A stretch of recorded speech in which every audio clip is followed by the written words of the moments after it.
All right, everybody, it's noon Central Time, so let's get rolling. My name is Chris Talent. I'm a center judge in the Big 12 and live here in Leawood, Kansas. So thank you all for joining and taking time to spend with us talking about the substitution process. Who knew that we could have an hour and a half long session on just substitutes? So we'll cover a lot of ground today and talk about a lot of different things to kind of set the stage for what we're going to do and the order of events. We're going to talk about some very, very basic things relative to rules and the foundation of the substitution process, and then dive into some polls and then look at some video and just talk about mechanics, philosophy, the process overall, and any questions that you have as well. So as always, please feel free to use the chat room, and Brandon and Tuta will be taking care of that for us and making sure that we get your questions answered. So before we dive in, we've got a poll up right now, I believe, unless I don't have it. Tuta, Brandon, let me know if that's not showing for some reason, just to kind of get a feel for what positions we have represented in the session today. Just as we talk about with almost any topic that we put on these webinars, the whole crew is involved with the substitution process in some way, shape, or form, right? Sometimes we have the perception that just the referee, center judge, and umpire take care of this from start to finish. That's just not the case. So we all have a responsibility to make this happen, and definitely want to get an understanding of what that looks like overall. So the numbers are coming in. I'm going to leave that poll up there just for a little bit and check in on what that looks like here in just a couple minutes. So before we dive into the content, I want to talk just a little bit about the history of substitutions in football. So if you go back to 1906, right, over 100 years ago, the football rule book said in Rule 1D, by the way, there were only 5 rules and a couple paragraphs in each rule. Things were way simpler back then. It said very specifically, a player may substitute for another player at any time. And in such case, that substitute must go directly to the referee and report himself before engaging in play. So Brandon, Tuta, as referees, you guys had a lot on your hands back then for those substitution situations, a little bit different than what we have now. But once a player came out of the game, he could no longer come in and play. He was done for the game. So a lot has changed in the substitution realm in just over 100 years. And in fact, if you think back even, 15 years ago, substitution and the way that we manage it and the rules that wrap around it were completely different. We didn't have as high pace, fast paced offenses playing the game in spread formations, running up and down the field, trying to snap that ball with 32, 31, 30 seconds on the play clock. And so the advent of the center judge was part of that process, the 8th official, and the change in rules and how we manage the process overall. So very interesting. And that rule book from 1906 also said that players could not have projecting nails coming from their shoes. And there were only 4 officials out there, a referee, a linesman, and 2 umpires, if you can believe that. So again, a lot's changed in just over 100 years. Okay, so a big thing that we want to talk about overall, and I'll come back to this poll in just a second, is how we administer the substitution process, right? You've heard in a lot of different webinar sessions, especially recently, last Saturday, Corey Luxner with game management, game day, Thursday night with Mike Vandervelde, announcements, the importance of presence, the importance of confidence, and really how we manage something from start to finish. And the substitution process is absolutely no different. If you look at the slide up on screen right now, that is the perception that referees carry, officials carry, when we first walk out on the field. In fact, before we even walk out on the field. So we start from that place every single week, and people just don't like us, right? They're waiting for us to trip up. So it's our job to keep that level of process and perception up as much as possible, so our credibility stays up, or we can push it up as the game continues on. That's a tough thing to do sometimes, but we've got to manage the things that are simple, that are routine. You heard on Thursday night, Chris talk a lot about in the can. In the can means what have you built as a very basic process, and that could vary depending on the official, in how you manage something. What is normal and practiced and happens without thought. And so we have to be very, very good at those situations. Substitutions can become very complex, just like foul announcements, just like foul enforcement. And so we have to reserve those situations where we have to manage things a little bit differently, and think about things for those very, very critical moments in the game. It's no different. So let's talk just a little bit about what happens if we look sloppy and lax. If we let those things slip during the game, our credibility definitely comes down, and that can really eat into the quality of call we make. Even if we nail a call, but we've had a couple trip ups on the substitution process and it doesn't look good, it doesn't play well, it's very visible to the crowd and the TV and the producers, those things are going to hurt us with every aspect of the game, not just substitutions and how we're managing it. So again, a very important element of the game that we don't talk about that often. So I'm excited to present to you a good hour and a half session on just this topic. Okay, so let's take a look at the poll real quick. Some of the results, I'm going to publish that. All right, we've got a good spread here of different officials. So what that does for us, number one, it gives us information about who's on the call that we can kind of track and understand who we can cater to different topics down the road. But more importantly for today's session, spreading out the conversation and making sure that in the substitution process, we're talking about all officials involved and how you may be able to help or participate with a given circumstance. And we'll see examples of that. Now, I'm a center judge, and I've got a little referee background in me, a little bit of deep wing. But if I'm not talking about your position and you have a question about a specific situation relative to what you do, please speak up in the chat room. We'll absolutely address that and make sure that we cover those things. We've got some experts on the phone, Brandon and Tuta, that can help us cover it from different angles as well. Okay. Very good. All right, so the question comes to play. When does management of the substitution process start to take shape for us? How do we prepare for that? And many people would say, right as soon as we walk on the field in pregame or during the first play. And while that's true, it's not necessarily when we should start practicing or getting ready for that. There's a couple different things I'll challenge you with. And again, this goes back to other topics we've talked about, nothing different. In the off season, there's definitely video that you can watch. We're in a session today that will do that, that can tell you a little bit about the substitution process. What looks good, what doesn't look good in terms of mechanics and how things are managed. What it looks like when a do-over has to happen, if we have any of those. Hopefully we don't. All those different things. So you can prepare for that in these times. If we had scrimmages, that's another place that you can practice it. Although scrimmages are really tough sometimes. Some teams run it, real game situation, other teams don't, but it doesn't mean you can't practice it and talk about it with your crew and in the locker room afterward or on the drive home and practice those things. Now, if you get into the season and we're talking about game week, right? Game week is absolutely a time we want to study the teams a little bit more that we have that weekend.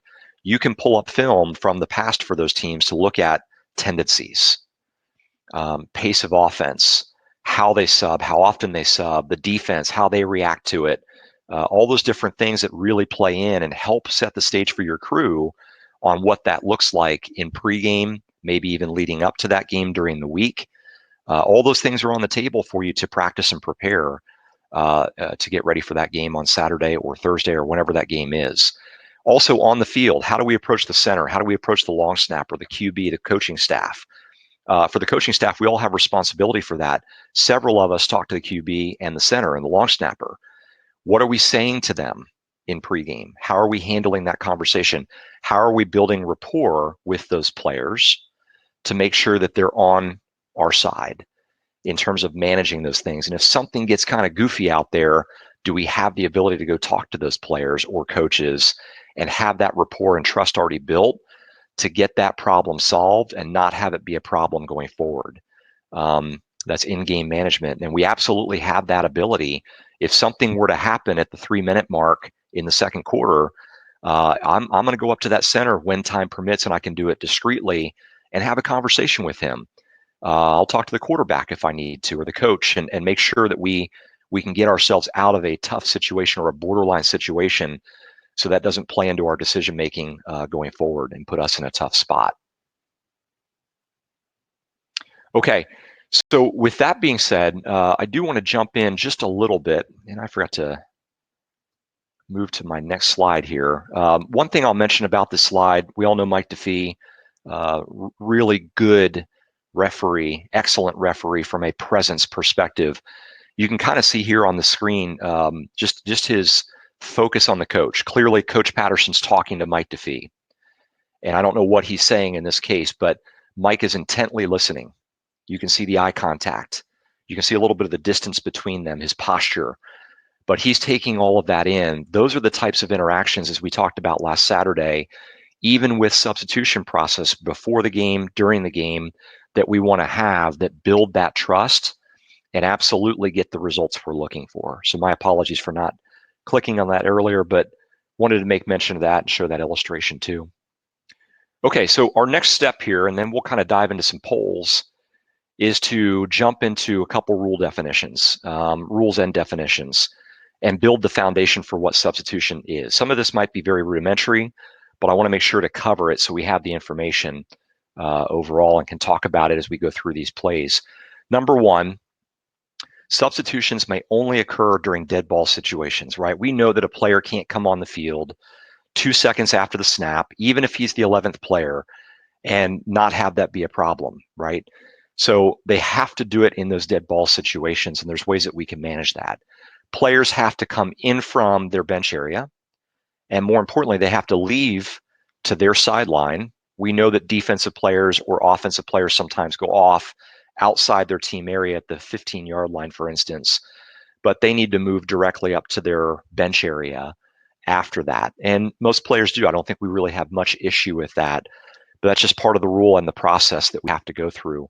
The other thing is substitutions can only come in for a player replacement or to fill a vacancy. Basically what that means is the offense can't send 13 players out all at the same time and then decide what to do with it and pull a couple people off. And there are deeper rules that talk about what that means, but that definition kind of gives us a little bit of purview into how many players they can bring on and what the parameters are of how they can do that in terms of numbers.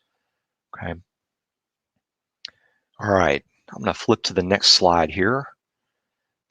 Okay, so we're going to talk a lot about substitutions, but there are peripheral things that really don't tie directly into substitutions, like counting players. But peripherally, they are definitely part of the substitution process and a checkpoint along the way, especially as teams are bringing players in and out, right? And that can become pretty cumbersome when they're bringing several players on and taking several players off. Then the defense reacts to it, and we have a play clock going, and we're trying to figure out in our pre-snap ritual what happens next. So I would encourage you all to make sure that counting players is toward the top of the priority list for your pre-snap ritual. And if you don't know what a pre-snap ritual is, we can absolutely cover that. Basically, it's a checklist of things you're going to do from the time the ball is dead on the previous play until the next snap. But counting players has to be up there as one of the primary things that we all do to have those checks and balances in place for any given situation. So here you can see on the screen the prescribed signals that go out for 11 players, recount players. If you're not sure, I think we've got 12, but I'm not 100% sure. I need to recount. It's signaling to everybody else we need to do something with that, and I need some help. And then 10 players on the field. I don't think it's as important to follow exactly what's prescribed here.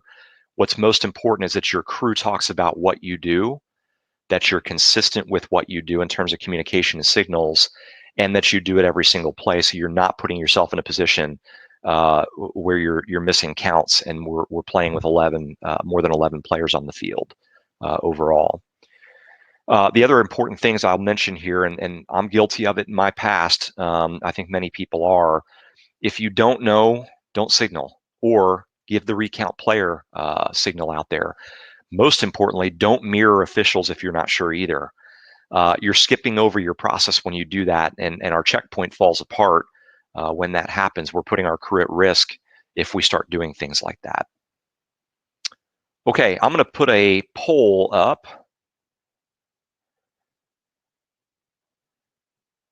And bear with me just for a second here as I get this launched. Okay, you should be able to see that now. So this question is, what does the iron cross signal indicate? And that usually obviously comes from the referee. And we're talking about the referee in this question. So 3 options on this one. Team A may now snap the ball legally. CJU should be ready to move toward the center if the offense is about to snap. Team B can now substitute and has time to complete that process.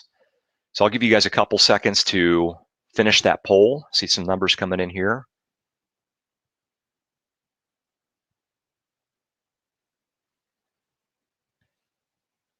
Okay. Give you all a few more seconds.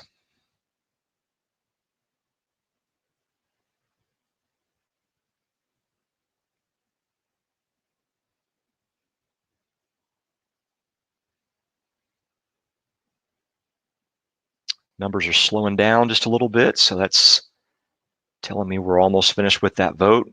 And I'm going to go ahead and publish the poll. Okay, so an overwhelming majority of us, I think, have this down.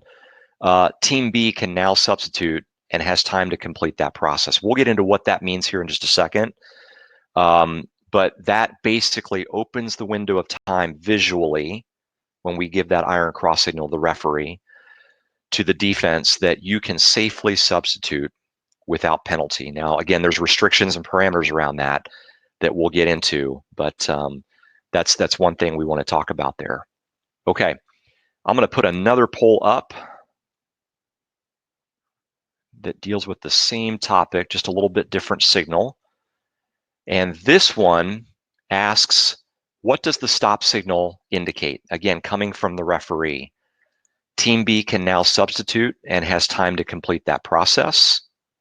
Center judge or umpire should hold the center to allow for other officials to move back to their positions. Or Team A may now snap the ball legally. Okay, I see some numbers coming in. I'll let that sit for just a little bit.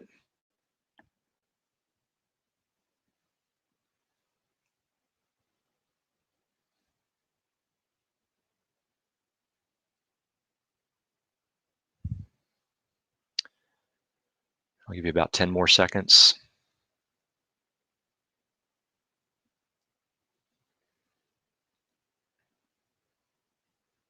Okay, let's go ahead and end that poll. I see those numbers slowing down.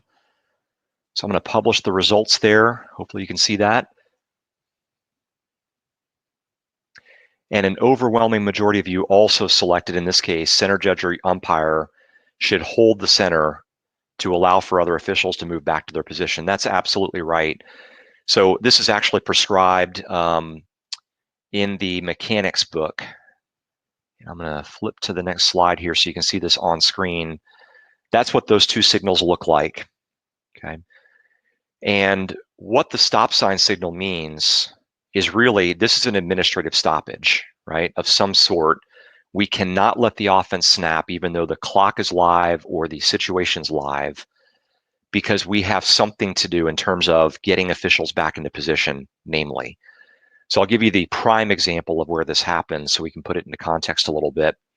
If we have a tight line of scrimmage spot situation at the line to gain or the goal line, where those line of scrimmage officials, or even the deep wings in some cases, pinch in to try to get that spot and sell that spot, we are going to hold up the offense through that stop sign signal not indicating to the defense that you can sub at this point, but it's a different signal saying this is something different, but we can't let you snap.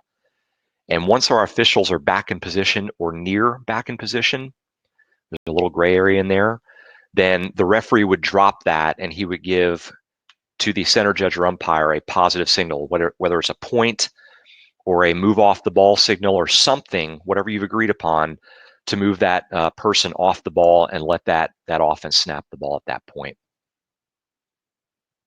Okay. Brandon, Tutak, you guys, any questions on what we've covered so far before I dive into the next segment here? No, man, I think we're primed and ready. Chris, keep it rolling. Okay, great. Wonderful. All right. So we're going to talk just a little bit more about rules so we can set some context for the next play situation and poll. Rule 352C 1 and 2, that's on FR 57, states that a Team A departing player must leave within 3 seconds after becoming a player. So let's talk about that for a second. What does that mean? 3 seconds doesn't mean literally 3 seconds. We cannot be overly technical with this or anything else that we're doing in this process. We've got to give just a little bit of leeway on that, right? So we know that offensive sub came on the field. Hopefully, sideline guys, maybe the back judge is putting out iron cross to indicate to that referee, we've got a sub from Team A. Referee puts that out. Now we're looking for, okay, how's the offense going to react to this and start sending that player off? They've got to do it within a reasonable amount of time. It's not 1, 2, 3, oh, we've got a problem. It's 1, 2, 3. And remember before we talked about the can, that timing mechanism should probably be in your can. You shouldn't have to count out loud exactly that timing. It's a feel, right? And just like speed limits when you're driving, it's a feel that you get over the course of time through practice and engagement on the field to make sure that the offense manages their process within that parameter. But again, you don't want to be overly technical, so don't get tied up with the 3 seconds being a hard and fast rule there. Okay, so let's jump to another poll here real quick. Bear with me for a second while I find it.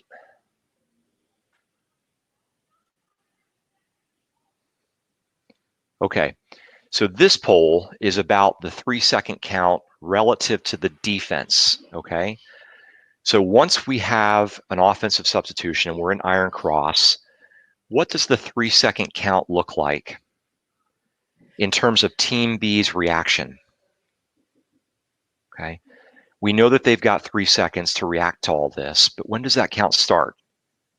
I see the numbers flowing in here, so I'm going to give it just a little bit of time so you can read through that. See those options and pick which one you think is appropriate.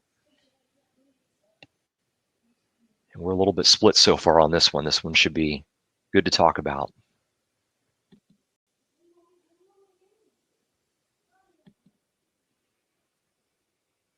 All right, I'll give you about 15 more seconds. These numbers are moving just a little bit still.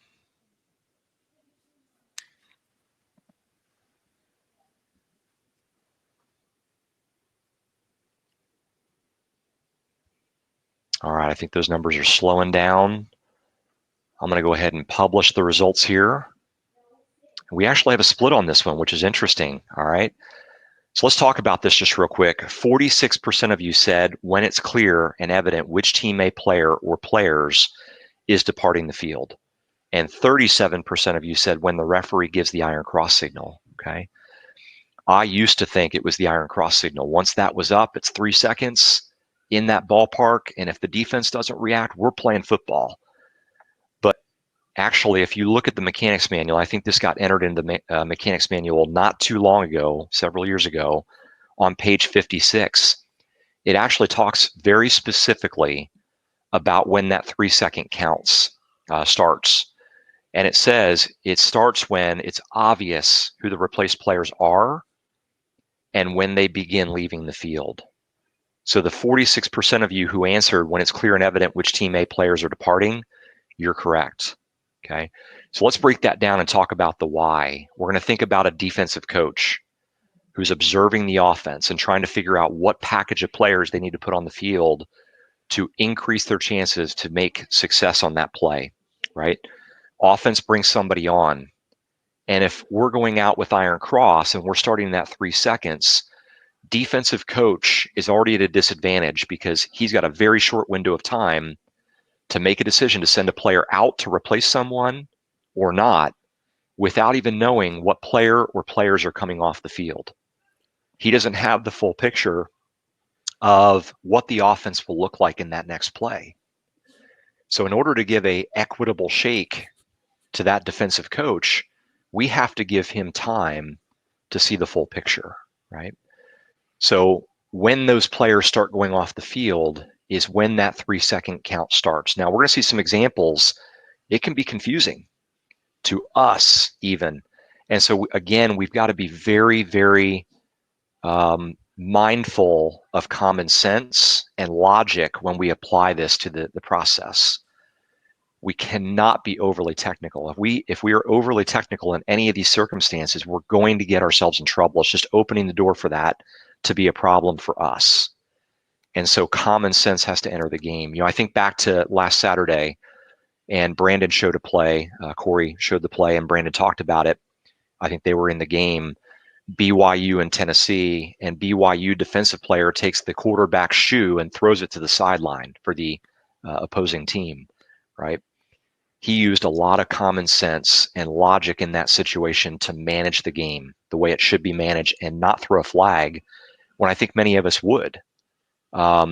So you have to have that in your can, if you will, like Chris says, to be able to manage those situations the best way possible. Okay, Brandon, any questions or Tuta, any questions about that topic before we roll on? Chris, I have a question. I have a comment and a question to throw at you. Just regarding the last poll option, when any official shows the iron cross symbol, I think that I'm really glad that you use that as one of the options, because that kind of illuminates from a mechanical standpoint. If any of the sideline officials put out the iron cross signal and then they see the referee put the iron cross signal out, they need to immediately drop their signal, because we're training the coaches, at least we should be training the coaches, to pay attention to the referee, because the referee is the primary person who is managing the substitution process. And when the referee has the iron cross signal out, that's when the coach needs to understand that the defensive substitution window is open. So the other covering of the other sideline officials need to drop their signal. Their signal is simply just to communicate to the referee, hey, we have a substitution. If the referee picks it up, then drop your signal. So that's the comment I have. Then the question for you is, how does the referee manage giving his signal when you mentioned players coming in, players coming out, when the 3 seconds begins, when it doesn't begin? How should the referee manage to throw up their iron cross signal, and how do they manage that process? Yeah, I'll talk just for a second about that, but I'll turn it back to you guys as referees to fill in the gaps where I leave it blank. I would say, obviously, we have to put that iron cross signal out as a referee when we know there's an offensive substitution. Okay, so it has to start there, which indicates to, like you said, the defensive coach, the window of opportunity is now open to substitute. And it also signals to the crew, primarily center judge and umpire, but everybody, that we have to go up and manage that center, right? And not let them snap that football. So we have a responsibility to get up there, because when we have that iron cross out, we cannot have a snap. Now, if the offense does another sub after that, basically our arms are still out, or we put them back up, but the count starts over again, right? The same process applies a second or third or fourth time when we have subsequent or late subs happen after another sub to begin with for Team A. Yep. Brandon, Tuta, I'll throw it to you guys and see what I missed there. No, I think you were dead on. Yeah, the only thing I'll add, Chris, is, this whole notion of starting the 3 seconds. I know everybody wants it to be perfectly black and white and spelled out. It's just not. I mean, you know, like in the instance where you talk about that late sub coming in, maybe a second wave sub from the offense, obviously we're going to restart the whole substitution matchup, you know, process.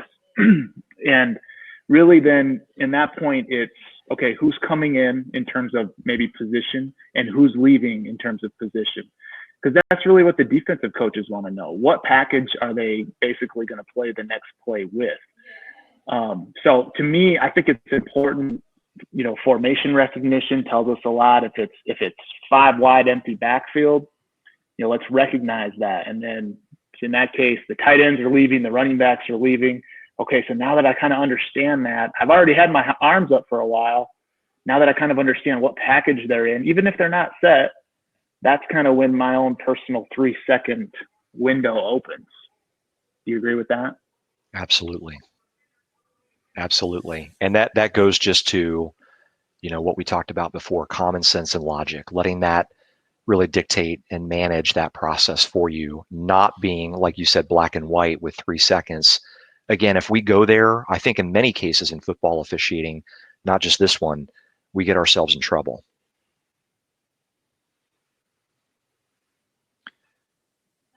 All right, Tuta, I'm going to make one comment just in terms of the defense and their response to all of this. We talked about the 3-second window when they have to start their process. We know in the rule book that they have to move at a normal pace to move off the field and come on the field, right, and match up. And so we know what that looks like. We understand applying common sense to that.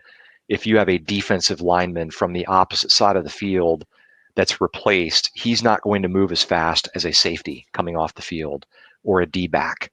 That's just not possible in those situations. So again, from a pace perspective, we have to apply a lot of common sense to the reaction by the defense and keeping our arms out there to allow that process to finish. We'll talk later on in the presentation about kind of the new rules. We will not dive deep into interpretation because we don't have any of those yet.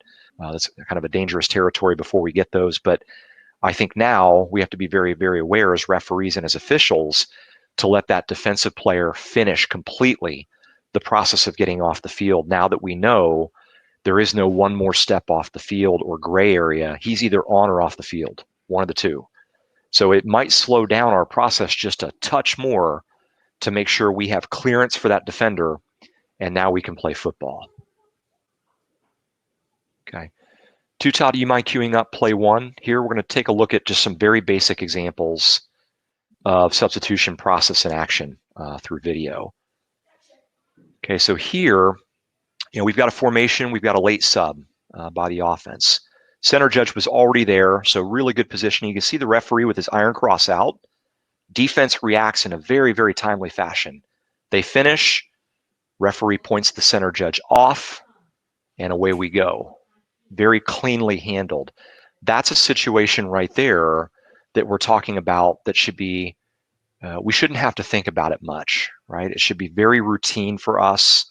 All of the officials on the field on the offensive side of the ball, the line of scrimmage officials going out with iron cross, same with the deep official, deep wing on that side, maybe the back judge, center judge, referee, umpire should recognize that sub coming on even if it's late and be able to react to it even without seeing that referee go out with iron cross or say something over O to O that indicates that we have a late sub. So these should be very, very routine, and this takes a little practice to get it in your can. But once we do, we become very efficient with the process. Okay. Hey, Chris, so yeah, just go ahead. And you may cover this later, and if you are, then just tell me to shut up and You just bet. keep moving. But if you notice, right as the ball was snapped, it was really close to a delay of game. And I'm assuming you're probably going to cover this later, right? We have actually a play to cover that exact thing. So absolutely. Good. Absolutely. All right, sorry. No, you're good. Thank you for bringing that up. Okay, let's move to play 2. All right. Little bit different situation here. Okay, we're in formation. Everybody's back in position. Now the offense brings a sub on. Now that replaced player goes off the field pretty quick, right? So we should know, and we should put iron cross up. Now, you can see in that sideline shot, I think one of the sideline guys, maybe the deep wing, comes out and does his job and says, we've got a sub. We were a little bit slow to respond to that one. but we got there.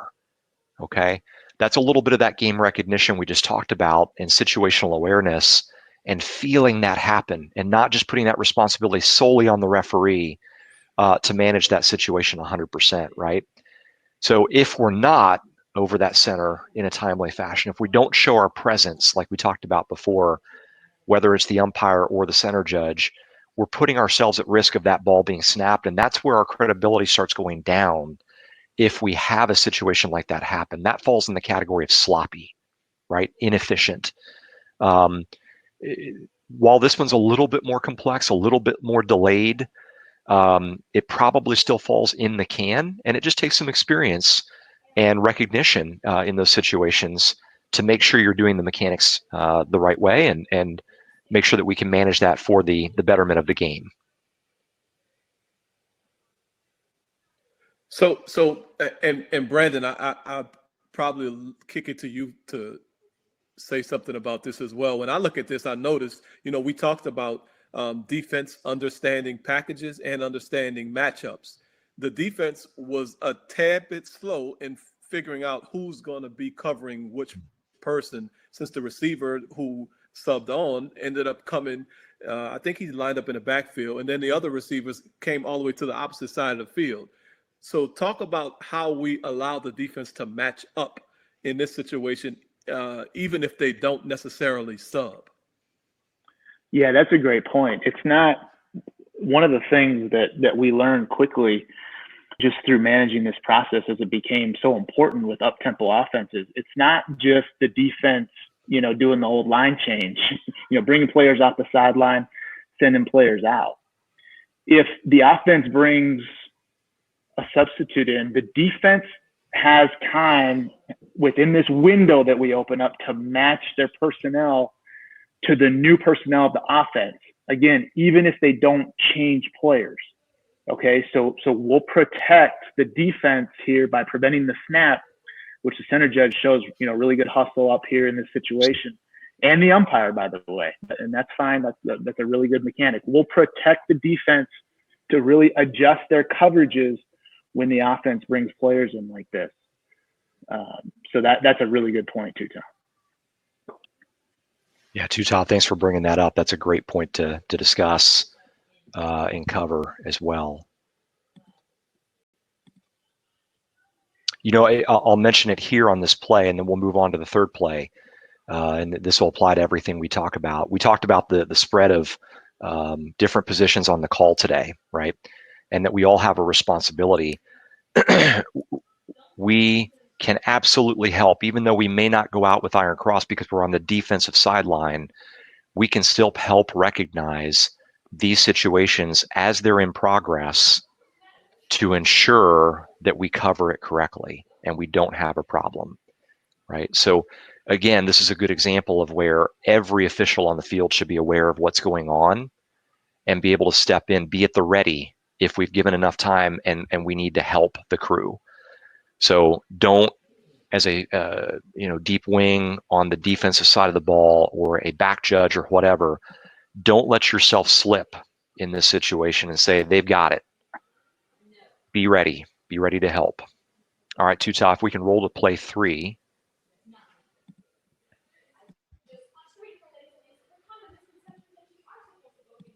This will be a good example of defensive timing. And I'm going to let this roll real quick, and then we'll talk through it, kind of pushing the limits of the 3 seconds we talked about for their reaction time. Okay.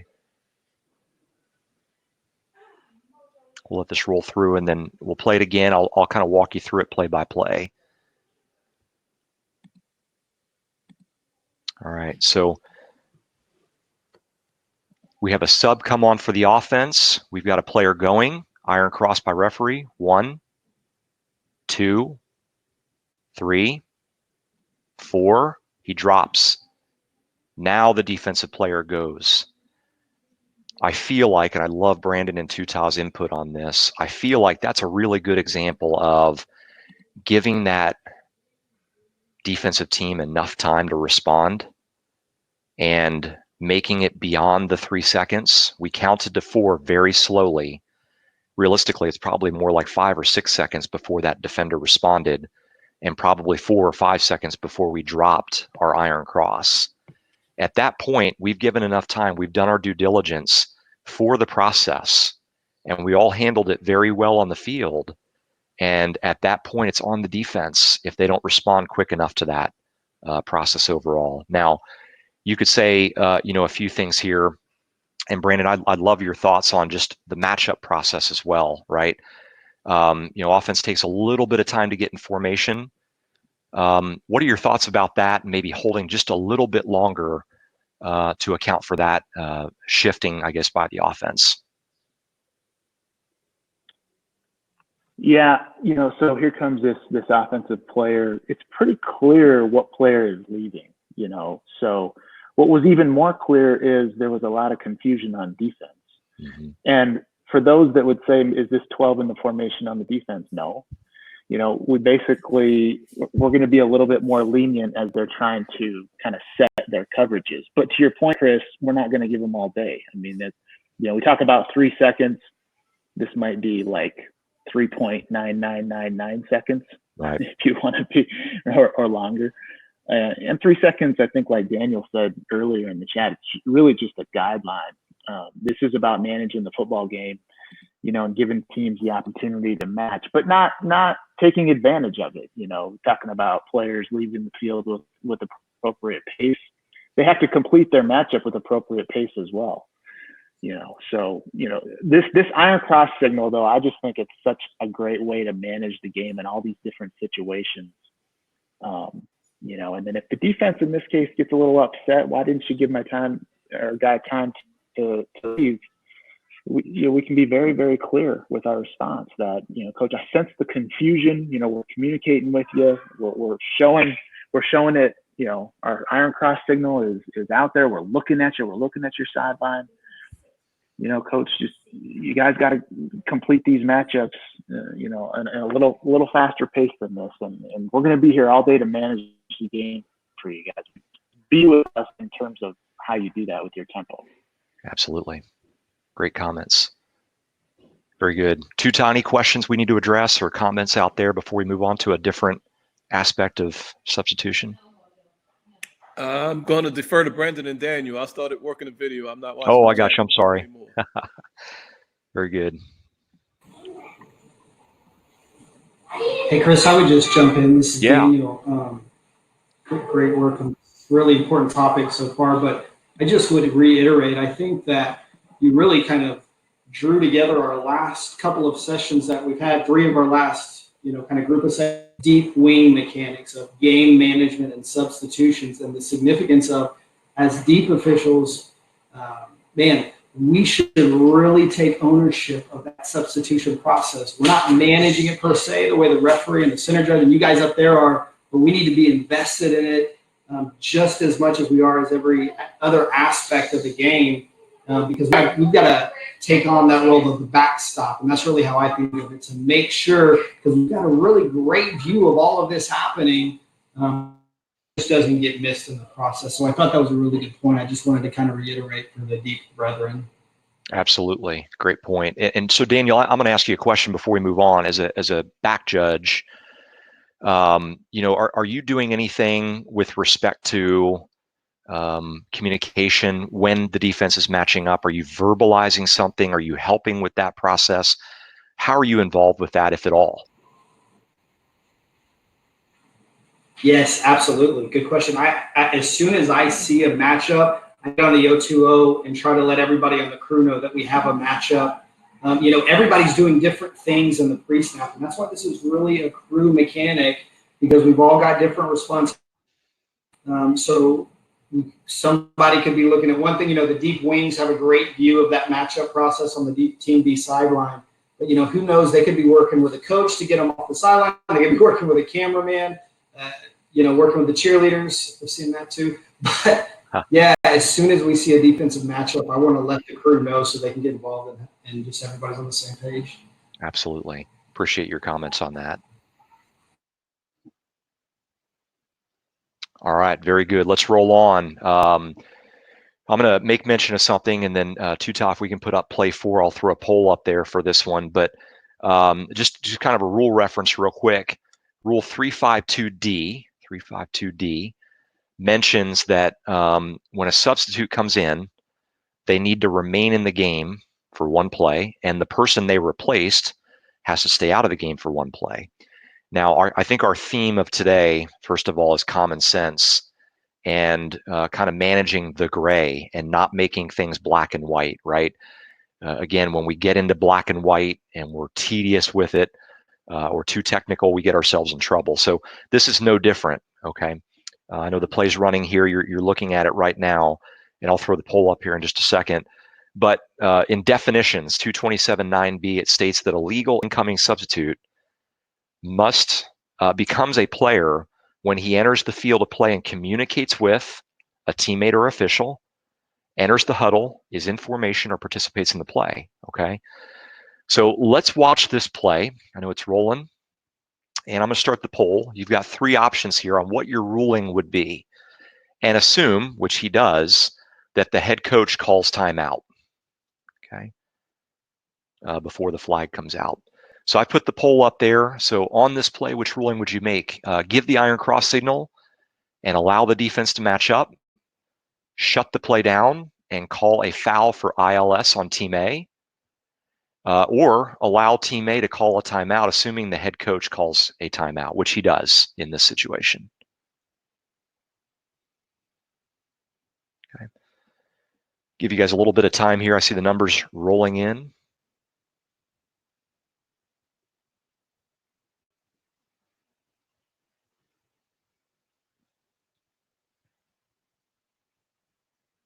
And I'll throw a couple things out there. You know, players normally don't come out this far. This is I'd say, more rare situation that we don't see that often. Players that think they're going to come in, they may come out to the numbers, maybe a little bit behind the numbers, and then turn around and go right back. Those are really easy to manage. This one's really tough. In the moment, we've got to put ourselves on the field in the moment to try to do the right thing and understand what that ruling should be for the equity of the game and doing what's right to manage the game situation the best way possible. So, you know, there are options, and these are the options that have to go through our mind when we're doing this. Now, I'll say it out loud, the referee is not solely responsible for this, right? He has a big part in it. But this is a good example of where our entire crew has to think through what's going on out there and help make that ruling the right ruling for the game situation. Okay, I'm going to end this poll and publish those results. We've got a little bit of percentage on give iron cross and allow the defense to match up. 11% said shut the play down and call a foul for ILS, illegal substitution. And then 82% of you said allow team A to call a timeout, and which the head coach does here. So, you know, I'm going to talk about a couple things that have been discussed in previous webinars that I think are really important. I learned a little bit about it. I didn't think about it this way. I know Daniel's mentioned it. I know Brandon has mentioned it. Others probably have too, that timeouts are a very precious commodity. Each team has 3 per half. That's not very many. And if you get down to critical situations in a game, whether it's at the end of the half or at the end of the game, more importantly, and you don't have any timeouts and you burn it on a situation like this, that will come back and hurt you a little bit, right? So a timeout is not necessarily a way to buy yourself out of something.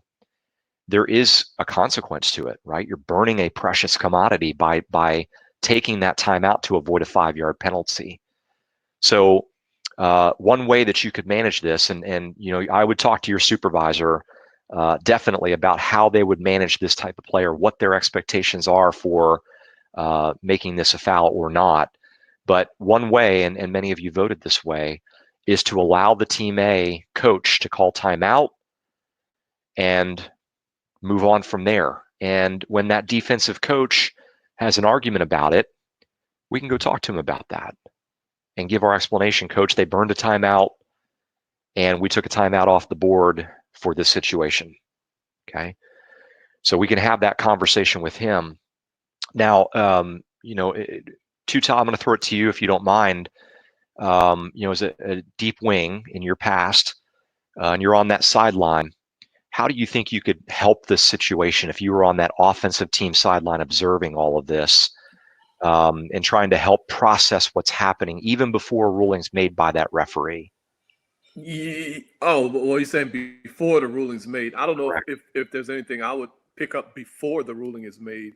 Okay. But when I see the flag coming out, I would probably run down and say, "Hold on, the coach is calling timeout." Before you threw your flag, Gotcha. the coach wanted to call timeout. So that's probably what we have a good view of the whole sideline from where we are. And if you see the coach calling timeout, I would run up. Well, first, obviously, they have to have a timeout. And then, I would run up and tell the referee, before you threw your flag, I have the coach calling timeout. Yeah, absolutely. Good point. And basically own your position, because that would be owning the position. The referee, he can't really see if the coach is calling timeout or not. But us on the sideline, we certainly would have a good perspective, at least a better perspective than he would when the timeout came.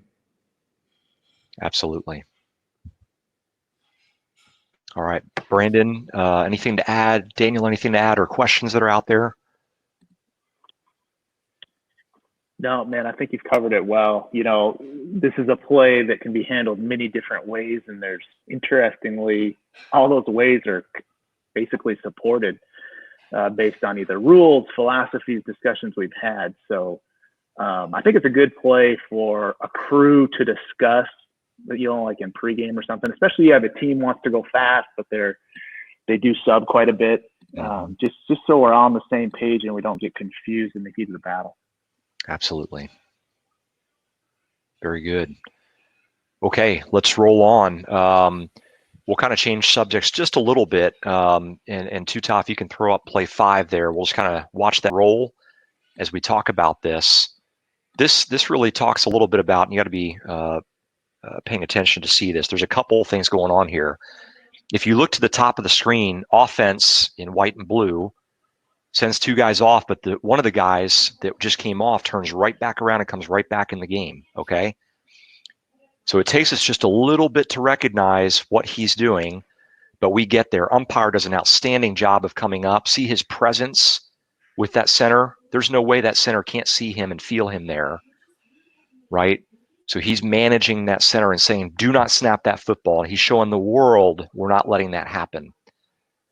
And he does a really nice job of responding to all of this. Now, we'll let this play again. If you look at the bottom of the screen here, just to the left of the down marker, you'll see the head coach. I think it's the head coach. Looks like Coach Gundy.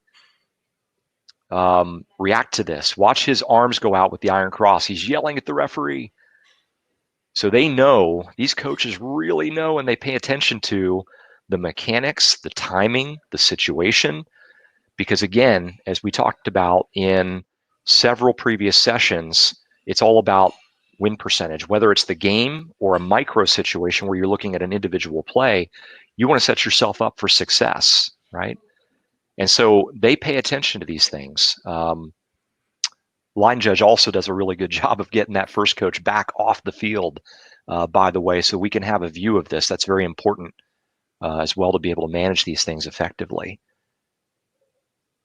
Now, the timing of this is a good example of the defense responding in a timely fashion, okay? And we have a couple more elements to talk about here. This goes back to Tuta's question. But you can see it's a defensive lineman. You can see the pace that they move at. Actually, he's moving fairly well, both on and off the field. So we are going to allow for that normal movement to happen to finish this process. Now, in that process, all things are lining up for the defense, right? They've responded in a timely fashion. They're moving in a timely fashion. We're holding that center up, okay? So everything's within the parameters of what we've talked about, building that foundation and building that can up to this point. Now, the interesting thing here is as this process continues, the play clock expires, okay? So what do we do in this situation? Clearly, this is now a foul on the offense if they didn't call timeout, which I don't believe they did, to buy themselves out of it. They've put themselves in this situation, right? By bringing that guy back on. Even though he remained on the field, he becomes a substitute because we don't know what he's doing. And if we don't know, defense doesn't know. So this crew did a really, really nice job managing and handling this situation. And, we're just going to have a foul at this point, I believe, for illegal substitution. I'm sorry, delay of game by the offense that will set them back 5 yards. Chris, let's reiterate one point. We talk about this 3 seconds. Look, the defense doesn't have to complete their matchup within 3 seconds. Correct. So, you know, I'm not sure. We're getting a few questions that maybe we're a little bit confused. Gotcha.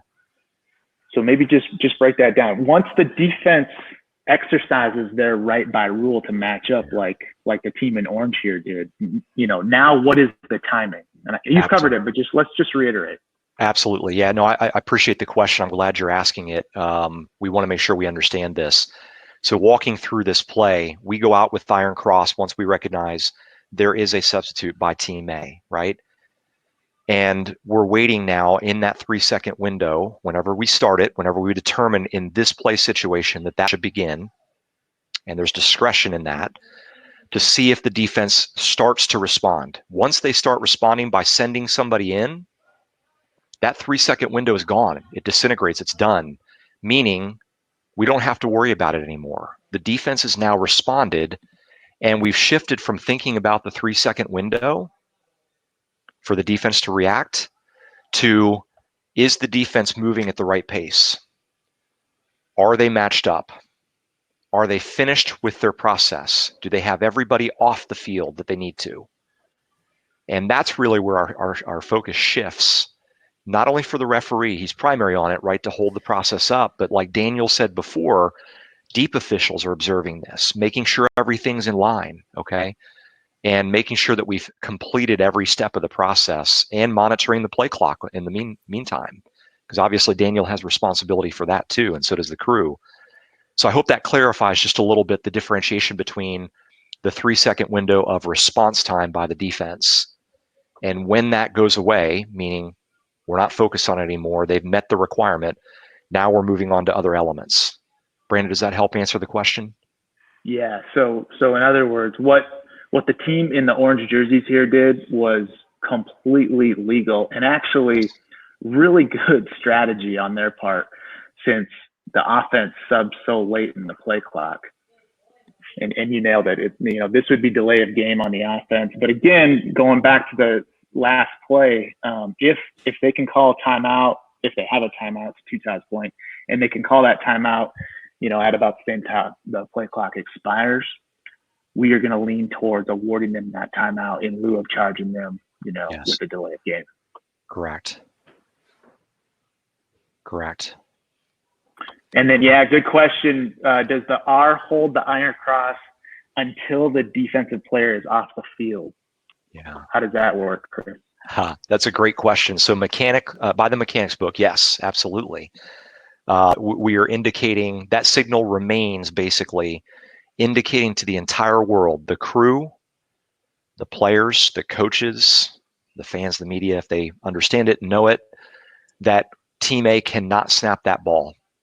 Once we drop Iron Cross, we're basically saying we're free to snap, right? But we're not completed with that Team B substitution process or matchup process. And so it gets a little weird in there, and I don't want to get into the details of this. We have to manage this as a crew, unless Brandon, Tutah, you guys have comments on what this means. But, you know, technically, that 3 second window that we talked about for the defense to respond to that one offensive sub, right, is already open and closed because they responded to it. And that 3 seconds has gone away. But we're waiting for the rest of the process to finish. Now, if the defense brings another guy on the field without the offense doing anything else, and our arms are still out in that Iron Cross, at the very tail end of this, right when this orange defender is about to get off the field, I would say, obviously, defense is on their own at that point, right? Because they brought that substitute in, not in response in a timely fashion to that one offensive sub that we put our arms up for initially 8, 10, 12 seconds ago. Yeah, I agree. And then, you know, with what number, it's really the player who ends up getting set in the backfield next to the quarterback at about the 31.5 yard line. He went I think he left the huddle or something like that. He went all the way out to the boundary and then came back. That's a sub. You know, Absolutely. we can talk about definitions, you cannot use the substitution process to deceive the defense by rule. And I don't think this was deceptive in nature, but we're certainly going to treat what that player does just like an incoming substitute if he's replacing a player. So, you know, if it looks like a sub, it's a sub. And I know we're going to talk about into the teammate bench later, you know, kind of the same principle. So we'll treat what that player did out of the huddle and then back onto the field, taking a position, you know, in the formation as a substitute. Yeah, absolutely. Absolutely. Well stated.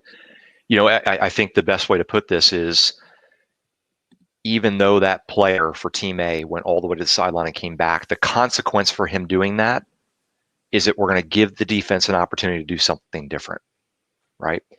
And unfortunately for the offense in this case, because of their confusion, I believe that's confusion on their part, not deception, like Brandon said, they have to have a 5-yard penalty for delay a game in this situation because the play clock expired. So they pay for it, unfortunately. Takes a while to get there, but that's what happens when you have some confusion on the offensive side of the ball sometimes. Okay, let's roll to the next situation here. Tuta, if you can cue up play 6, that would be great. Here we've got a field goal situation, and I'm going to cover something very rudimentary that covers all substitution situations, but we know that the offense can't have more than 11 players break a huddle or have 12 or 13 or 14 players in a formation, right? That becomes an issue for us unless the offensive coach, like we talked about, calls a timeout and they buy their way out of it from that perspective. So in this situation, I know this clip is a little bit short. My apologies for that. We have a field goal situation. I'm going to set the stage for what's happening here. You can see part of it on the TV end zone view. This is the end of the second quarter, okay? Clock is running. Team A offense has no timeouts left. They're down in field goal range, and I believe they've brought their field goal team on in a rush, right? Because they ended the previous play. Clock continues to run. They've got to get out there quickly. Now, unfortunately for them, they had some confusion. But before we get into that, I want to talk just a little bit about end of half, end of game field goal situations relative to substitutions. Okay. In the mechanics book, page 57, it talks about very specifically at the end of the half, at the end of the game, if Team A is within reach in terms of points, especially at the end of the game, and it's reasonable for them to bring their field goal unit on to try a field goal, we are not going to hold them up as if it were a substitution when the clock is running and time is of the essence. Okay, so the defense has to have that same mentality, because they could easily get caught with 13, 14 players out there or not being able to bring the right package on the field if they decide to do that. All right, so we are not going to hold them up, the offense, in these situations. But that takes a lot of game awareness. It takes knowing your surroundings, looking up at the scoreboard well before this happens, and anticipating in your mind they may bring the field goal unit on. And if they do, and they don't delay the process, we can talk about that in a second, I'm going to let them go. That's the whole crew saying that to themselves, right? All it takes is one person to shut it down, not being game aware, to ruin a situation like this potentially, and not let the game go the way it should. All right. So before I move on this play, because there's a couple other elements we need to talk about with this, any questions about end of half, end of game field goal situations? If Team A delays, sorry, Brandon, go ahead. Yeah, no, I think the intent is kind of interesting and funny to me, because this happened. What we don't want to see at the end of a game is, you know, old men or women in bad looking uniforms standing over the football preventing a snap. That's really not a very good optics for a game to end. So really, that's the whole intent. I mean, you know, obviously if they're rushing the field goal team on to try to win the game, there's no deception there. The defense isn't at a disadvantage with them changing personnel like that. So to me, that's really the whole intent.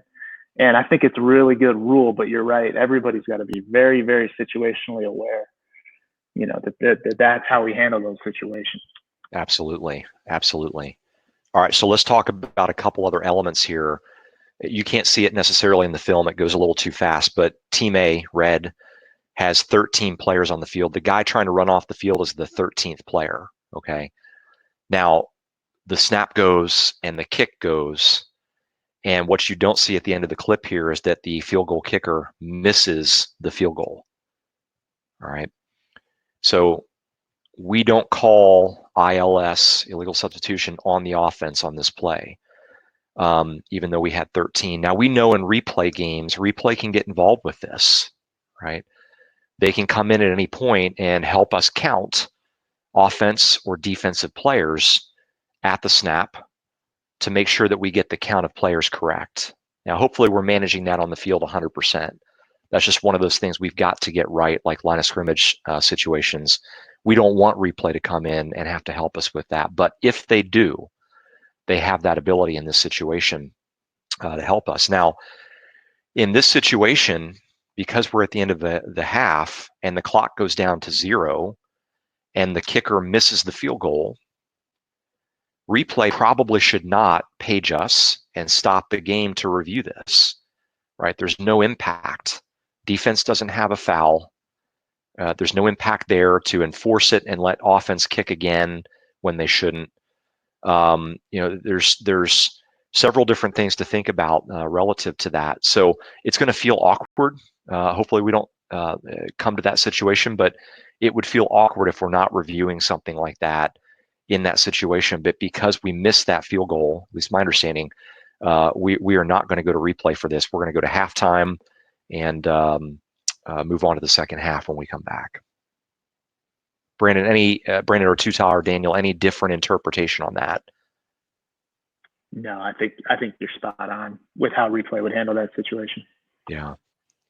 And again, that takes the whole crew to have awareness of that, right? And understand that. That's why we talk so heavily about getting into that replay book and being able to navigate through those situations so we understand those rules just as much as we do anything else that would happen on the field.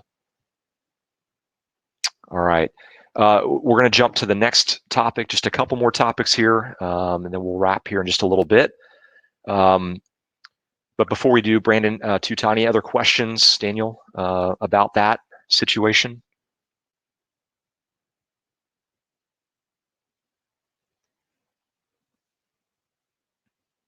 Okay.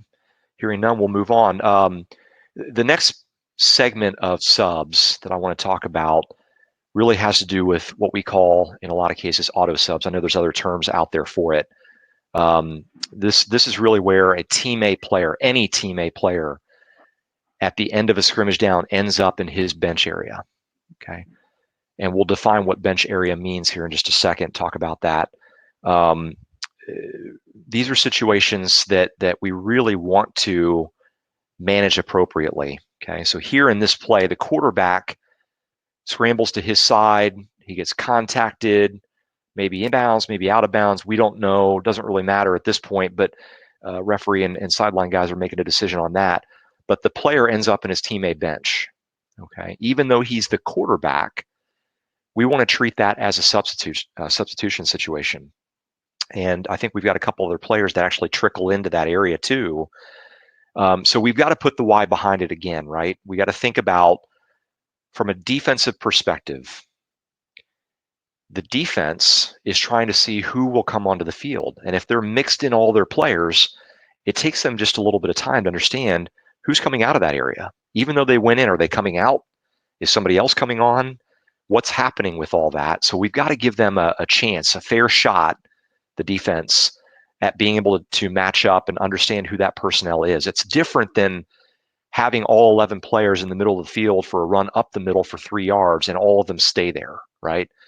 The recognition of that is totally different by a defensive coach to plan and prepare and adjust versus when they go into the bench area. So, Tuta, if you want to flip over to play 8, we'll get another look at a little bit different situation. Same topic though.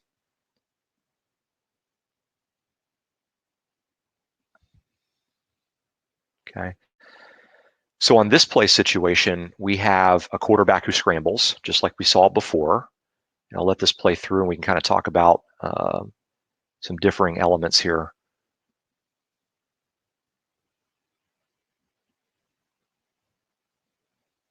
Here he scrambles, looking for a receiver, might run, might throw, we don't know.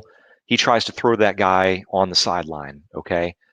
And what you can't see on that clip, I thought I had it cut right, but that quarterback actually ends up going into the bench without the ball, all right, after he threw it. Now, just because he doesn't have the ball doesn't mean it's not an auto sub situation potential. Again, it's any Team A player that ends up there. And if we go back to the why that we just talked about, putting your hat of defensive coach on, the same principles apply, right?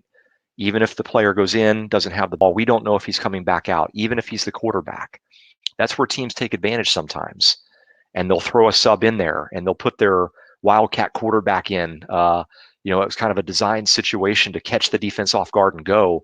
We can't let them snap in that situation until we've gone through the proper protocols and timing that we've established here, the foundation of substitution process, before we let that teammate snap go. So those are a couple elements there of auto sub that we want to talk about. I'm going to throw a play up here for you guys to vote on, and just to kind of get a feel for what you're thinking overall. Let me get to this poll real quick. Bear with me.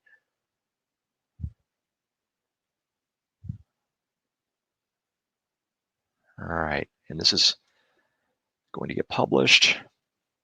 And Tuta, if we can move on to that next play, this will be applicable to this next play. All right.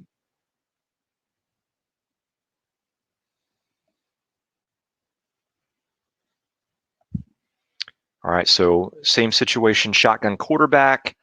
He pitches, and this running back goes toward the sideline, and he lands barely out of bounds, okay, just in that white.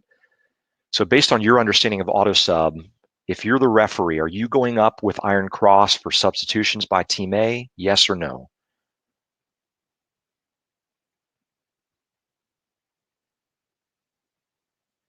Okay, numbers are coming in. Let that roll for a few more seconds here. And Brandon, while we're waiting for the poll to finish, I would love your thoughts just on, when in doubt, what do you do? Auto sub, yes or no? And then also, what does into their team area mean? Is it just inside the white? Is it all the way into the bench? Is it at the 22-yard line, knowing that the team box ends at the 25? What does that look like for you, and what triggers an auto sub?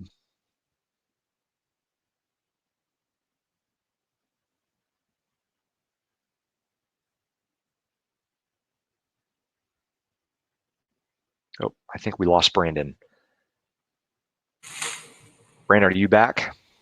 Yeah, Chris, I think Brandon's working through some technical difficulties. Oh, I gotcha. So sorry. All right, so Daniel or Tuta, either way, Tuta, you've been on the sideline before. Talk a little bit from your perspective about, maybe Brandon will join us here in just a second, what those things are, the when in doubts, and what you do from a deep wing perspective. Are you going to go up with Iron Cross to notify that referee and the crew that we should have a sub in a situation like this, or others?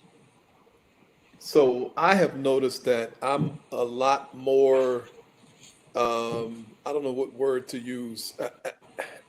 I lean more towards going auto sub than most other people do, especially referees. And I probably need to learn from that, considering the fact that I'm about to attempt to be a referee. When in doubt, I always say, look, this is an auto sub. He's going into the bench area. But I can easily be trained otherwise.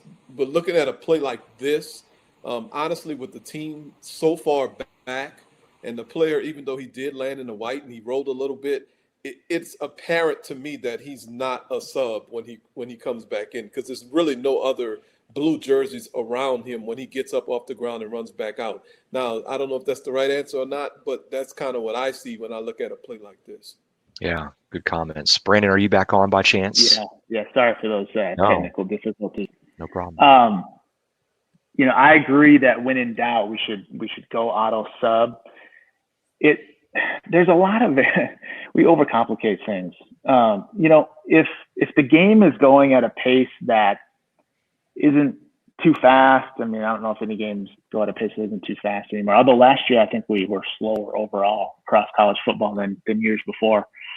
If the game has a general slower pace, it may not be that important to go auto sub. If the defense isn't really frantically trying to match up. Now, that's risky to really even say that, because the minute you think you've got this all under control, then all of a sudden the defense tries to change and you're out of your routine, and now you're trying to play catch up, and it just becomes a mess. So, I would read, how's the game flowing? What's the situation? Is the offense trying to move fast, catch the defense off guard?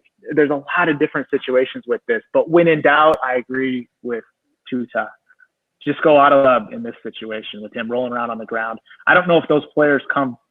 I know you said they're back, kind of far off the sideline, Tuta, but I mean, if they come right up and greet him almost, now you've got 33 there in a mass of his teammates, and it just looks confusing potentially. Absolutely, yes, definitely agree with you on that. I was just, the way I was looking at it, I was assuming he stood up, nobody went near him, and he ran back onto the field. So, but yes, I definitely agree. If any player pats him on the shoulder, high fives, anything like that, well, now we definitely got to go into auto sub. Definitely agree with that. Absolutely. I'll throw another element that I'm observing in here, and let you guys comment on it if necessary. But on a play like this, it's not always going to be like this, but a lot of times it is. We've got 61, 68, or 89, 69 kind of flowing out that way toward the numbers, toward the sideline. More than likely, if we're going from second down to third down or whatever, another scrimmage play is coming. Those guys have to get back to the formation, right? It's going to allow us time to respond to that. So even if 33, the running back, goes off the field for some reason, we would have subs anyway. But either way, we have a time element here to kind of react to it and give just a little bit more time to the defense to make sure that they're in a good place, and we're not getting ourselves in that situation that Brandon described, where we've made a decision to not go sub, and then all of a sudden the defense starts reacting to it, and it just kind of feels funny, right? So I like the philosophy of, when in doubt, go auto sub. Yeah, and I think one other additional element to add to what Brandon was saying in terms of feeling the game, there are some teams that really just don't sub much on defense. So that's another element to add. Obviously, that's not a fail safe and a go by, but that's just another element to consider if we're feeling the game out and trying to decide, are we going to go sub here or not? Absolutely. Good point. And that goes back to preparation. We talked about that early in the webinar, knowing your teams, knowing their tendencies, understanding their offense and defense, and having just a little bit of that in your mind so you can anticipate it and kind of adjust your game to it where possible. All right. Questions on auto sub, comments that are out there that we need to address? Yeah, it seems like, Chris, the overall sentiment is to be very consistent. And I think if we aim for consistency, we're just not going to be wrong, So I really agree with that. We can do all these different variables we're talking about, but what ends up happening is we just confuse ourselves, So consistency in this is probably best. Absolutely. Before I roll into the next play, again, we have just a little bit of content left, not too much time here, but one thing we didn't talk heavily about, we did at the outset, but specific to managing that center and doing a couple different things, and this applies to Iron Cross and the referee's mechanics, people helping the referee with Iron Cross mechanics or communication when those substitutions happen. We all have to have presence and posture and conviction with what we're doing. And if we can display that in everything that we're doing, not just substitutions, but substitutions becomes a very important part of it. It's harder for a coach to question those things. Not that they can't or won't. We will address them. But just like we talked about with announcements, if you look like you're unsure about any part of this, it's going to give doubt to the people that will obviously argue with you about it when things go wrong. And it puts doubt in your mind clearly you're showing that you have doubt in your mind when those things happen as well. So make sure that you have conviction. Somebody said it on a couple webinars ago. When you have a ruling to make, sell it. Just sell it. Nothing different applies here in any way, shape, or form. Okay, Tuta, if you don't mind rolling to play 10. To be right. Intense, really. And if you can mute that, my apologies. 15 here, in trouble, able to scramble free. Yeah. And get a few. Oh, okay. There we go. I was going to tell you, I don't know how to do that. Okay. Should be to the right there of that video. He takes a shot, Joe. That little clip on the top right. And there is very little sidelines here before you run right into the bench. Okay. If it did or not.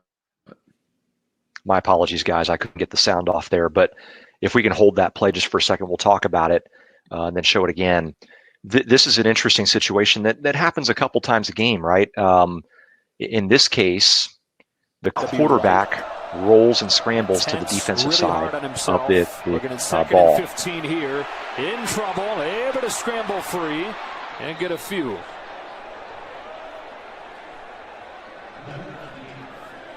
Oof, and he takes a shot, Joe. And there is very little sidelines here before you run right into the bench. Okay, Tuta, we can hold that play just for a second. There's a lot to decide here, right? Quarterback goes into opposing bench, but scrambles to the referee side of the field. Referee is following him like he should, very slowly. So we've got the right angle on any threat coming toward that quarterback. But quarterback ends up over there on the sideline. Now the line of scrimmage guy and the deep person, he or she has to make a decision on, was that a late hit? Was the quarterback going north-south? What happened in that bench area? Oh my gosh, I've got to get down there and help that quarterback. We've got a spot to take care of. I don't think there was any line to gain issues there, but there could be, right? There's a lot to think about. Referee, that's the same stuff going through his or her mind as we chase that quarterback into that opposing bench. But once the play ends and we've made our decision on line to gain, spot, foul or no foul, now we've got to clean everything up. We've got a lot to manage over there. And as you can see on that play, line judge, field judge, referee, and then ultimately the umpire come into that area. And their sole focus is getting those players out, especially the quarterback, and doing it safely so there's no threat. Now, luckily here, we don't have many issues. Oklahoma complies, and they let that quarterback up and out of that bench area, right? But once we turn and we go back to football, I promise you a lot of time has elapsed and a lot of things could have happened relative to substitutions coming from that other sideline. Remember, our back is to all of that at this point. So we need a lot of help as referees in this situation to know what the status of substitutions is and what's happening out there. So we as other officials, again, I'm a center judge. In this case, I'm going to notice that's happening. I'm going to put myself in the shoes of the referee and know there's focus elsewhere, and I've got to take over control of that substitution process. I'm going to be monitoring what's happening with that team A sideline. How are things going over there? Are they bringing people on? And when that referee comes back out, I'm going to help him, and so is the other part of the crew that's not involved, with play clock, right? Because we probably had a lot of time elapse, and what the status of our sub situation is. Just because we had a lot of time elapse doesn't mean the offense is going to be ready to go when that quarterback gets back out there. They may have brought late subs on. We may still be in that window of time where the defense can respond and react to it. Okay. So there's a lot to think about there, that a lot of involvement from the other side of the field, those line of scrimmage official, the deep official, the back judge, and obviously the center judge need to assist with, and we need to communicate through O-to-O, signals, presence, talking to that center, talking to that quarterback when they come back out. We have to be very dynamic. Sometimes we get stuck in our little box of mechanics that's prescribed in the mechanics manual and the book, but that's not where we make our money, right? We make our money when we step outside of that to manage game situations that are not discussed or described in that book. And it can't cover everything. It will never cover anything. It's an outstanding book, but we have to come up with things on the fly and help the crew have the game remain equitable and to manage situations like that the best we can, and we have to step up to help and take over that situation where we need to. So I covered a lot of ground on that one. My apologies. From a play clock perspective, one more comment. If we're under 25, we didn't have the ball down, but we're just kind of cleaning everything up. If time's not of the essence, we can make a decision very quickly to pump that play clock back up to 25. We can help that referee with that. He can make the decision on what to do with it. And now we're in an equitable place and we play football. Everything's good. Brandon, Tuta, Daniel, questions, comments, statements from you guys on that situation overall? I think, Chris, the point is, help your crewmates out by stepping out of your normal role, like the center judge there. You could really just start to quarterback the whole substitution process. Yes. The umpire could, the back judge, the deep wing on that side. Just make sure everybody's aware, because like you said, there's 3, maybe 4 officials peeling, opponents out of the opposing team bench on the other side of the field. So they're just not going to be aware. And then really good comment about play clock awareness too.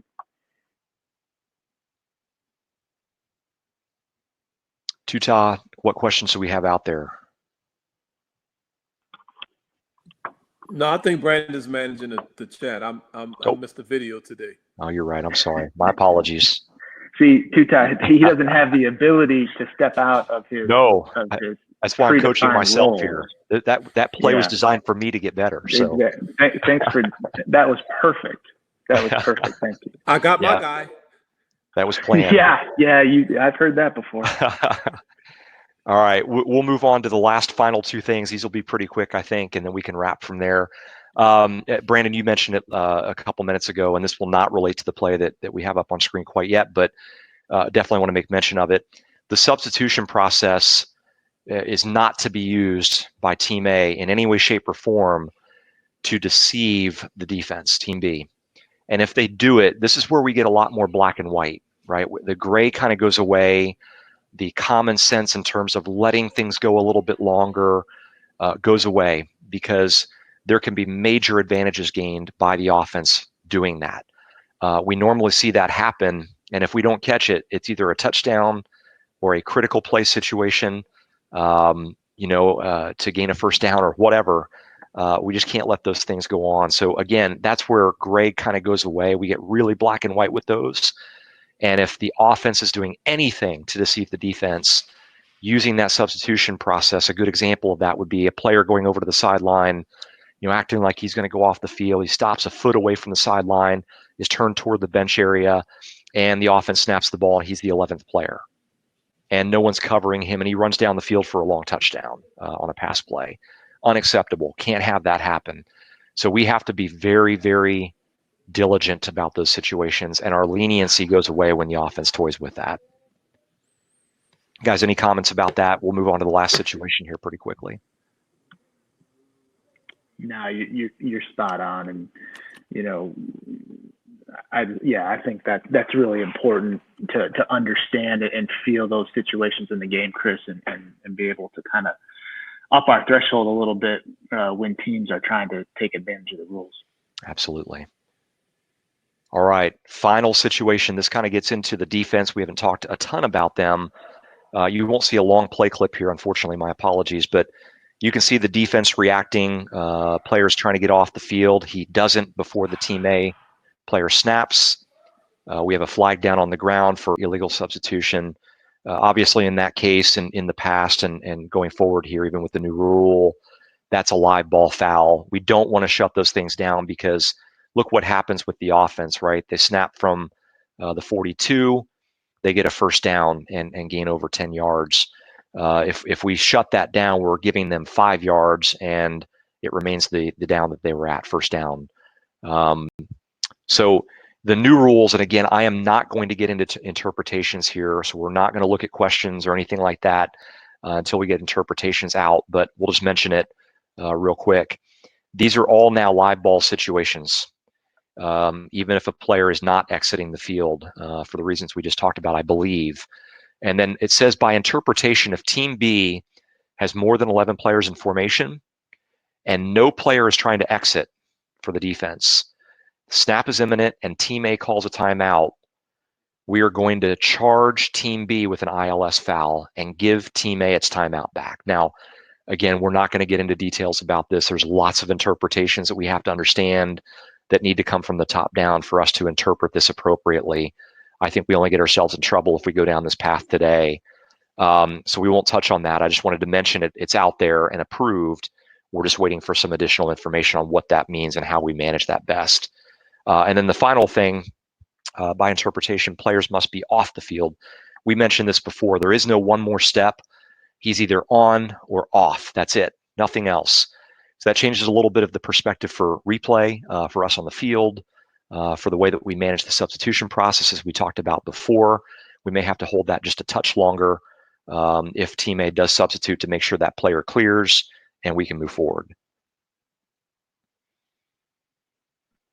All right, guys, that's the content for today regarding substitutions. Brandon, can you believe we just spent an hour and a half on just substitutions? Isn't that amazing?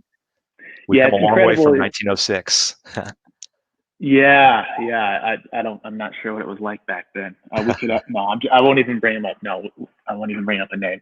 Hey, it basically shows how important this aspect of our game is, especially I think in college, because teams are changing personnel just constantly, almost every play, and the rules makers have really done a nice job, and our coordinators have done a really nice job outlining mechanics for us to manage that process.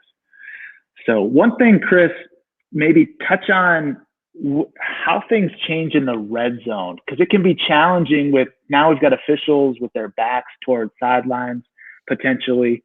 Do you guys talk about doing anything different or given, shifting responsibilities at all, or how do you communicate through substitutions when they happen here in the red zone?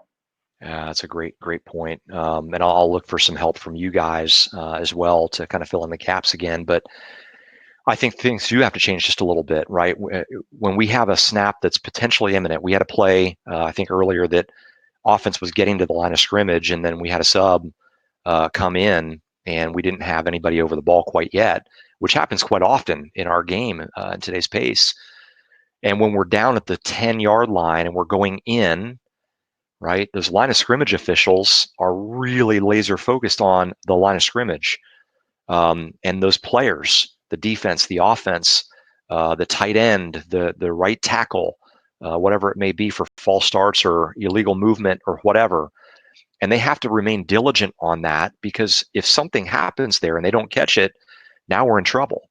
Some of that same thing applies to the umpire and the referee and the center judge. Center judge pre-snap routine is really left guard to help out that umpire where we need to. If he can't have vision on that guard and has to pick up the center and the right tackle instead, the right guard instead, referees looking at different elements of the formation and managing some things too. So I think and I'd love your thoughts, Daniel and Tuta, but I think it frees up just a little bit, not a ton, those deep wings and that back judge to help us just a bit more see that substitution coming in from a long distance. They've got a better angle on it, probably, because they're looking in that direction, although they're focused on players too. I don't want to take away from that. To notify us and verbalize or give a signal or both, we've got a sub. We've got to respond and react to it. It doesn't mean that the referee and umpire and center judge and line of scrimmage guys can simply give that up. Peripherally, we have to be aware of it. We've got to feel that and understand those game situations. Even though as a center judge, I don't count offensive players, I know when there's 10 out there. I know when they're going to bring an extra guy in because they don't have a left guard. We know those situations. We can see that in the formation. So anticipate that and make sure that we can respond to it when it happens, but also take care of our other responsibilities too. Again, that's my take on it. Guys, I'll turn it to you and ask for your opinion as well to make sure I'm on track. Chris, I think you made a good point about the deep officials. This is where we need to own our position. We have a much wider view than the other officials, so we can clearly see down the line. I'll even go so far as to say a deep official can see a sub from the opposite side of the field, whether he's on the offensive sideline or the defensive sideline. The deep official really has a really good look at both sidelines. So it's definitely a good opportunity for us as deep officials to really own our position and manage the game in a way where the crew needs help at a critical time. Absolutely. Yeah, I don't think it's wrong for a center judge, if he sees it, or an umpire, whoever, just to put their arms out and go into iron cross. You know, I mean, it's a really good visual cue for everybody on what's about to happen. If the referee's busy doing something else, or maybe brain dead for a brief period of time. I know that never happens. You know, just put your arms out. I mean, you know, we can see that a lot. Some people in officiating just think that they, like you said, Chris, they got to stay within this predefined, you know, tidy little box. But if you see a sub coming from behind the referee and he or she is confused or distracted by another aspect of the game, I mean, just put your arms out. We can communicate in different ways. We can use the O2O, but you know, I'm more like the O2O for emergencies. So there's a lot of different ways to communicate and manage this process, no matter where we're at on the field. Yeah, I'll tell you, Brandon, I think those are good comments and suggestions. Not that I do this every time, because I'm sometimes not aware of myself, and that's something for us all to work on. But when I do have that recognition, there's a lot of times where I see a sub come in or I feel it. I don't even look at the referee. I don't wait for anything verbally to be said. I don't look at anybody else in the crew. I simply go right to that center. And I'm just taking care of it right off the bat so we don't have any issues with it. I've got to be right. I can't go up there if I'm thinking or guessing. I've got to know there's a sub coming in, and that, again, that's game awareness. But I will take that responsibility on, and I take pride in that, certainly, to help our crew succeed in being very consistent and equitable in how we deliver the substitution process. Yeah, you know, because one thing you talked a lot about presence and selling calls and body language, and specifically with this process, I think from the referee position, it can be a good tactic to use. Okay, we're in iron cross. We're starting to recognize the offensive formation, the package they're going to play with, double tight end, pro set, you know, whatever, empty backfield, whatever it is, trips left. You know, we recognize that. A really good cue to the defense is sometimes what I'll try to do is turn my body and just almost like I'm facing their sideline, you know, like, hey, it's open for you. If you want to match up, now's your chance. And it's, you know, there's some coaches that are really heavily involved. Figure out who that coach is. I'll make eye contact with them. You know, we almost have this kind of eye contact thing going on throughout the entire game, and it just helps manage things, and you really get a sense of their patterns for substitution. You can almost get to the point where I bet you they match up on this one. You know, oh, here comes, and it's certainly situationally based. If it's third and long, obviously they're going to bring in a nickel package or a dot package or whatever the case is. But you know, you can really figure out with some teams who controls their subs and just start to make some eye contact with him. Now, he might not make eye contact back, but I think you get my point. It's just another way to manage the game and manage the message that we're trying to send in terms of being managers of the game. Absolutely. You know, I'm thinking back to Thursday night's presentation about announcements, and Chris talked a lot about efficiency of that process and measuring measurable items to understand as a crew how the crew is performing. I think some of those things, same principles could apply here.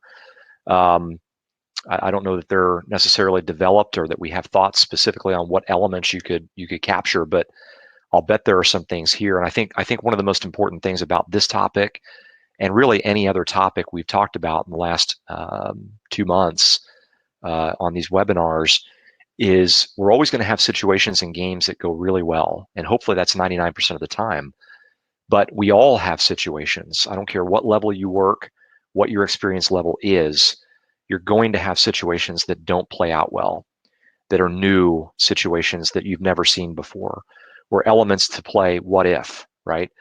It's very important that we dissect those, that we extract those from the game situation from the week before, and take a good hard look at it, an honest look at it as a crew, and are able to during week conversations and then in pregame leading up to the next week's game, really be able to honestly and openly dissect that. And maybe some statistics can help with that. But the bottom line is, if we can do those things and talk about it and brainstorm on better mechanics, better ways of managing situations like that, then we can become much more effective. And as we talked about at the very outset, and Chris talked about Thursday night, along with Mike and Brandon, the can of experience, the can of things that you do naturally without thinking of it, becomes bigger and bigger. And again, that can apply to lots of things, including the substitution process. Yeah, it's really good thought. I think for this, and it's been brought up so much today, consistency is where we want to get to, and not just what we do it the same every time given the situation, but I hope our crew is doing it the same. Chris, is your crew is doing it the same as Daniel's crew, is doing it the same as Tutad's crew, and then is doing it the same as all the other crews in all the other conferences and at all the other levels of play, because then coaches and everybody they get a better sense of how the game's being managed and administered, and what the rules are. And that just helps us all when we get into those different situations that we kind of have to manage through a little differently. If we can all just start to be consistent, which I think we're doing a really good job, especially in this area of the game. We still have work to go, but to me, consistency is key. So some exercises, you talk about statistics. Okay, let's all get consistent. When did you open the window in this specific play? And if we have differences, then we should talk about those and just strive for more consistency, Absolutely. Yeah, I think the more as a crewmate, regardless of your position, I don't care if you're replay or on the field, deep wing, back, it doesn't matter.